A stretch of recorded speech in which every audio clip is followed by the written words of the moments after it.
My take on making my own merchandise. Red Rocking Bird has been my brand for well over 10 years now, and it's about time I had a go at some DIY merchandise.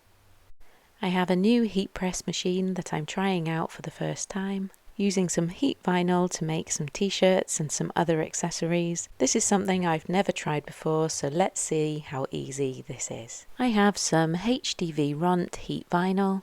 We uploaded the file of my logo into the Cricut software, and then a friend of mine kindly helped me cut these logos out on her Cricut. If you also don't have a Cricut or similar available, there are websites that sell pre-cut heat vinyl in names, numbers and other designs that you can purchase. The blade on the Cricut cuts through the vinyl. Just make sure you have the shiny side face down. Once all the cuts have been made on the various colours, it's time to weed the vinyl, and that is taking away all the bits that we don't need, leaving all the design that we require on what is like a sticky back plastic. You don't want the sharp point of the weeding tool to touch any of the actual design you want to keep, so always put the point of the weeding tool into the negative space, and then, as I like to do, is use your fingers and pull away the rest. It comes away a lot easier that way. Once you get into the swing of it, it really is quite a therapeutic process. And it's nice to see your design start to come alive. I've aligned the red and the grey together there. The plastic backing is a little bit sticky, so it allows me to do this.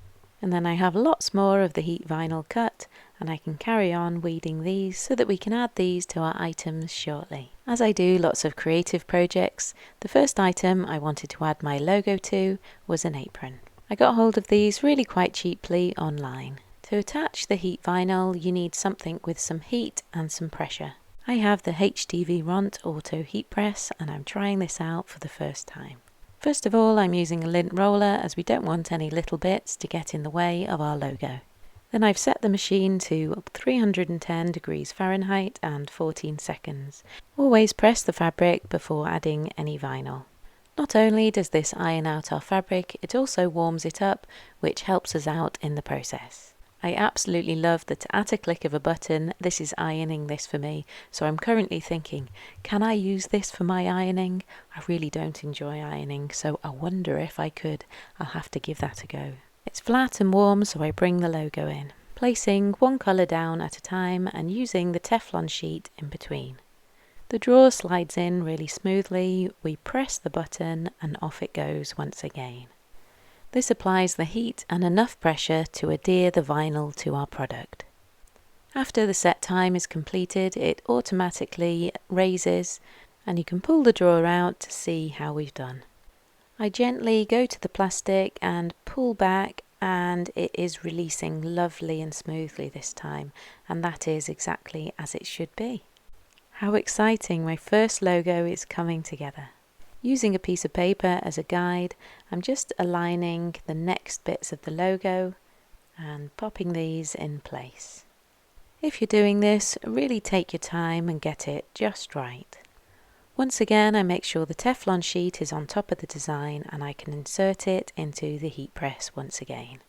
This HTV Auto Heat Press really does make the job really a lot easier, and I do love this machine now that I'm getting going with it, and I can't wait to do more of these. And maybe some other completely different creative projects on it too, so please do subscribe to my channel and come and see the rest of my creative videos. Sometimes you might want to put it through the heat press more than once if the vinyl hasn't quite adhered to the fabric properly, and it's more than fine to do this. Once all the plastic backing has been removed, I'm putting the logo in for one final press. If you have some designs on some heat vinyl, the rest of the process really does seem quite straightforward to me, and I'm going to get on and do lots more of these. My friend that uses heat vinyl a lot recommended that you always turn your design over and press it from the back as well. I absolutely love my first design, and I think it's come out pretty well. I'm now adding my Red Rocking Bird logo to some t-shirts as well. As I'm doing more of the logos, I'm wondering if I can position the two colours down at the same time. And I'm going to test this out by cutting away a bit of the plastic that overlaps the other colour, but still allowing some of that backing to attach to the other backing, and then I should be able to place this down all in one go, and that just saves a little bit of time. I'm hoping so anyway. Even if people teach you things one way, I always think there's always ways to try different things out and experiment and have a play and see if something different works for you. So let's hope this has worked. I'm really hopeful.